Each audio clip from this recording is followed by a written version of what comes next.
Today at മലപ്പുറത്തിലേക്ക് സ്വാഗതം. പരപ്പനങ്ങാടി പൂത്തരിക്കലിലെ നഗരസഭയുടെ മൃഗാശുപത്രിയുടെ പ്രിന്ററിനുള്ളിൽ പാമ്പ്.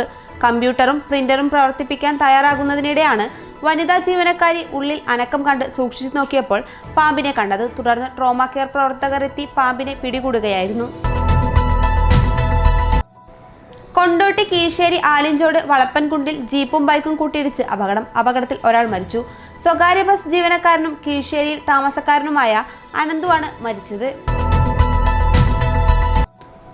നിപ്പ ബാധിച്ച് മരിച്ച വിദ്യാർത്ഥി അമ്പഴഞ്ഞ കഴിച്ചുവെന്ന് കരുതപ്പെടുന്ന മരത്തിന് സമീപത്തായി ക്യാമറകൾ സ്ഥാപിച്ചു. പൂനെ നാഷണൽ ഇൻസ്റ്റിറ്റ്യൂട്ട് ഓഫ് വൈറോളജിയിലെ ശാസ്ത്രജ്ഞരും ആരോഗ്യ മേഖലയിലെ വിദഗ്ധരും ക്യാമറ സ്ഥാപിക്കുന്നതിനായി സ്ഥലത്തെത്തി നിർദ്ദേശങ്ങൾ നൽകി. ഓട്ടോറിക്ഷയിൽ മറന്നുവെച്ച ബാഗിൽ MDMAയും തിരിച്ചറിയൽ രേഖകളും. ഓട്ടോ ജീവനക്കാരൻ പോലീസിൽ ഏൽപ്പിച്ച ബാഗിൽ നിന്ന് 17 ഗ്രാം MDMA പിടികൂടി. സംഭവത്തിൽ 2 പേരെ പോലീസ് പിടികൂടി.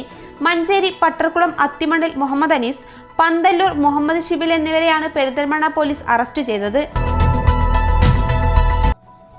ജലജന്യ രോഗങ്ങൾ പിടിമുറുക്കുമ്പോഴും ഗുണനിലവാര പരിശോധനാ ലാബ് കൈവിട്ട് കൊണ്ടോട്ടി. കുടിക്കാനും മറ്റാവശ്യങ്ങൾക്കും ഉപയോഗിക്കുന്ന വെള്ളത്തിന്റെ ഗുണനിലവാരവും ശുദ്ധതയും പരിശോധിക്കാനുള്ള ലാബ് അനുയോജ്യമായ കെട്ടിടം കണ്ടെത്താത്തതിനെ തുടർന്നാണ് കൊണ്ടോട്ടിക്ക് നഷ്ടമായത്. സർക്കാർ എയ്ഡഡ് സാശ്രയ പോളിടെക്നിക് അലോട്ട്മെന്റുകൾ പൂർത്തിയായതോടെ ജില്ലയിലാകെ ശേഷിക്കുന്നത് 1450 മെറിറ്റ് സീറ്റുകൾ. ഇതിലേക്ക് ബുധനാഴ്ച മുതൽ അങ്ങാടിപ്പുറം ഗവൺമെന്റ് പോളിടെക്നിക് കോളേജിൽ കൗൺസിലിംഗും സ്പോട്ട് അഡ്മിഷനും നടക്കും.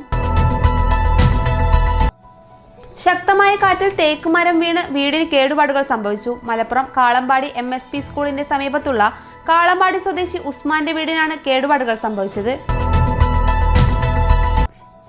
പൊന്നാനിയിൽ അമൃത് ശുദ്ധജല പദ്ധതിയിൽ പൈപ്പിടാൻ പൊളിച്ച റോഡുകൾ നന്നാക്കിയില്ല.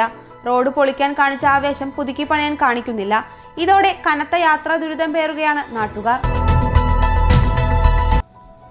ഒരാഴ്ചയോളമായി മണ്ണിടിഞ്ഞ് ഗതാഗതം തടസ്സപ്പെടുന്ന കുറുവ പഴമള്ളൂർ ചട്ടിപ്പറമ്പ് റോഡ് ഭീതി അകറ്റി ഗതാഗത യോഗ്യമാക്കി. കനത്ത മഴയിൽ സ്വകാര്യ വ്യക്തിയുടെ ഉടമസ്ഥതയിലുള്ള ഉയർന്ന ഭാഗത്തു നിന്നും വലിയ തോതിൽ പാറകളും മണ്ണും മരങ്ങളും റോഡിലേക്ക് വീണാണ് ഗതാഗതം തടസ്സപ്പെട്ടത്.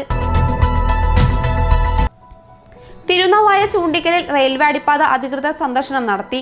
സൗത്ത് പല്ലാർ ചൂണ്ടിക്കലിൽ റെയിൽവേ അടിപ്പാത വേണമെന്നാവശ്യപ്പെട്ട് തിരുനാവായ പഞ്ചായത്ത് റെയിൽവേ പാലക്കാട് ഡിവിഷൻ മാനേജർക്ക് കത്ത് നൽകിയതിന്റെ അടിസ്ഥാനത്തിലായിരുന്നു സന്ദർശനം. ഇതോടെ ടുഡേ അറ്റ് മലപ്പുറം സമാപിക്കുന്നു. പുതിയ വാർത്തകളുമായി അടുത്ത ദിവസം കാണാം. നന്ദി.